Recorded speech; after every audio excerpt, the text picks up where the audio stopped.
नमस्कार दोस्तों, आज हम चर्चा करेंगे माननीय सुप्रीम कोर्ट के एक महत्वपूर्ण निर्णय प्रदीप कुमार केसरवानी बनाम उत्तर प्रदेश राज्य एवं अन्य वर्ष 2025 की। इस निर्णय में कोर्ट ने स्पष्ट किया कि हर असफल प्रेम संबंध या विवाह का टूट जाना बलात्कार का अपराध नहीं बन जाता। इस निर्णय में सुप्रीम कोर्ट ने मोहम्मद वाजिद बनाम उत्तर प्रदेश राज्य वर्ष 2023 और दीपक गुलाटी बनाम हरियाणा राज्य वर्ष 2013 के महत्वपूर्ण सिद्धांतों को दोहराते हुए आपराधिक कार्यवाही को रद्द यानी क्वैश कर दिया। आइए इस केस के तथ्य, कानूनी प्रश्न, पूर्ववर्ती निर्णयों और सुप्रीम कोर्ट की रीजनिंग को समझते हैं। संक्षिप्त तथ्य। मामले के अनुसार शिकायतकर्ता महिला ने वर्ष 2014 में एक निजी शिकायत दायर की। उसका आरोप था कि वर्ष 2010 में आरोपी प्रदीप कुमार केसरवानी ने उससे मित्रता की, उसके साथ बलात्कार किया, उसका वीडियो बनाया और बाद में शादी का वादा करके उसके साथ शारीरिक संबंध बनाए रखे। महिला ने यह भी आरोप लगाया कि वह गर्भवती हुई, उसका गर्भपात कराया गया तथा बाद में आरोपी और उसके परिवार वालों ने जातिसूचक टिप्पणियां करते हुए विवाह से इनकार कर दिया। इन आरोपों के आधार पर भारतीय दंड संहिता की धारा 376 सहित अन्य धाराओं के तहत शिकायत दायर की गई। मजिस्ट्रेट ने धारा 202 सीआरपीसी की जांच के बाद आरोपी को केवल धारा 376 के लिए समन जारी कर दिया। आरोपी ने इलाहाबाद हाई कोर्ट में धारा 482 सीआरपीसी के तहत समन आदेश को चुनौती दी, लेकिन हाई कोर्ट ने याचिका खारिज कर दी। इसके बाद मामला सुप्रीम कोर्ट पहुंचा। सुप्रीम कोर्ट की टिप्पणियां। सुप्रीम कोर्ट ने पाया कि शिकायत में कई गंभीर कमियां थीं। सबसे पहले कथित घटना वर्ष 2010 की थी, जबकि शिकायत वर्ष 2014 में दर्ज की गई। 4 वर्षों की देरी का कोई संतोषजनक स्पष्टीकरण नहीं दिया गया। दूसरे, शिकायत में घटना की तिथि, स्थान और अन्य महत्वपूर्ण विवरण स्पष्ट रूप से नहीं बताए गए थे। तीसरे, आरोपों के समर्थन में कोई स्वतंत्र साक्ष्य उपलब्ध नहीं था। कोर्ट ने कहा कि किसी व्यक्ति को केवल अस्पष्ट और अविश्वसनीय आरोपों के आधार पर आपराधिक मुकदमे में घसीटना न्याय की प्रक्रिया का दुरुपयोग हो सकता है। मोहम्मद वाजिद केस 2023 के सिद्धांत। अब बात करते हैं मोहम्मद वाजिद बनाम उत्तर प्रदेश राज्य के सिद्धांतों की, जिन पर सुप्रीम कोर्ट ने विशेष भरोसा किया।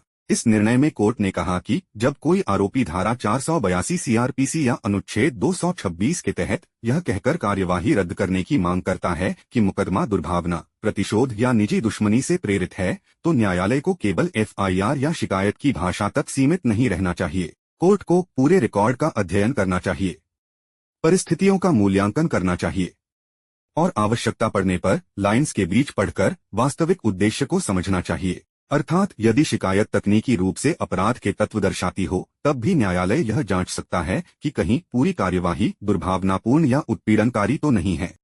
दीपक गुलाटी केस 2013 के सिद्धांत। इसके बाद सुप्रीम कोर्ट ने दीपक गुलाटी बनाम हरियाणा राज्य का उल्लेख किया। इस मामले में कोर्ट ने कहा कि बलात्कार और सहमति से बने शारीरिक संबंधों में स्पष्ट अंतर है। यदि किसी महिला ने प्रेम संबंध के कारण या अपनी स्वतंत्र इच्छा से शारीरिक संबंध बनाए हैं, तो बाद में विवाह न हो पाने मात्र से वह संबंध बलात्कार नहीं बन जाता। कोर्ट ने 2 महत्वपूर्ण बातें कही। पहली बात, केवल वादे का उल्लंघन बलात्कार नहीं है। यदि शुरू से विवाह करने का वास्तविक इरादा था, लेकिन बाद में परिस्थितियों के कारण विवाह नहीं हो सका, तो यह केवल वादे का उल्लंघन है, बलात्कार नहीं। दूसरी बात, झूठा वादा शुरुआत से ही होना चाहिए। बलात्कार का मामला तभी बन सकता है जब यह साबित हो कि आरोपी ने शुरुआत से ही धोखा देने के इरादे से झूठा विवाह का वादा किया था और उसका उद्देश्य केवल शारीरिक संबंध बनाना था, यानी आरोपी की धोखाधड़ीपूर्ण मंशा शुरू से मौजूद होनी चाहिए। कार्यवाही रद्द करने के 4 सिद्धांत। इस निर्णय का सबसे महत्वपूर्ण भाग वह है जिसमें सुप्रीम कोर्ट ने राजीव थापर केस के आधार पर 4 परीक्षण बताए, जिनका उपयोग कार्यवाही रद्द करने के लिए किया जाएगा। पहला सिद्धांत, क्या आरोपी द्वारा प्रस्तुत सामग्री विश्वसनीय, निर्विवाद और उच्च गुणवत्ता की है, अर्थात क्या वह ऐसी सामग्री है जिस पर न्यायालय भरोसा कर सकता है। दूसरा सिद्धांत, क्या वह सामग्री शिकायत में लगाए गए आरोपों को पूरी तरह निष्प्रभावी कर देती है, क्या वह एक समझदार व्यक्ति को यह मानने के लिए प्रेरित करेगी कि आरोप तथ्यात्मक रूप से गलत हैं। तीसरा सिद्धांत, क्या उस सामग्री का प्रभावी खंडन शिकायतकर्ता या अभियोजन पक्ष नहीं कर सकता। यदि सामग्री निर्विवाद है और उसका उचित खंडन संभव नहीं है, तो यह शर्त पूरी मानी जाएगी।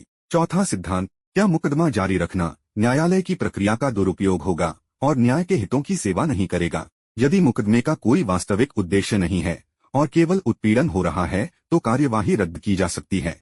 सुप्रीम कोर्ट ने कहा कि यदि इन चारों प्रश्नों का उत्तर हाँ में हो तो हाई कोर्ट को धारा 482 सीआरपीसी के अंतर्गत कार्यवाही रद्द कर देनी चाहिए। अंतिम निर्णय।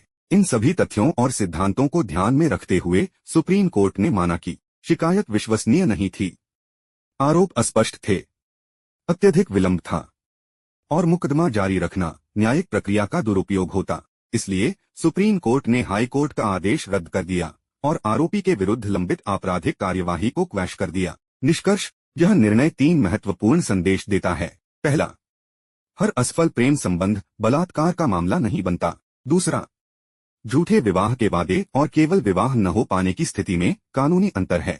तीसरा, हाई कोर्ट को धारा 482 सीआरपीसी के तहत केवल शिकायत पढ़कर नहीं बल्कि समस्त परिस्थितियों को देखकर न्यायिक शक्ति का प्रयोग करना चाहिए। अगर आपको यह वीडियो उपयोगी लगा हो तो लाइक, शेयर और चैनल को सब्सक्राइब करना न भूलें। धन्यवाद। जय हिंद, जय भारत।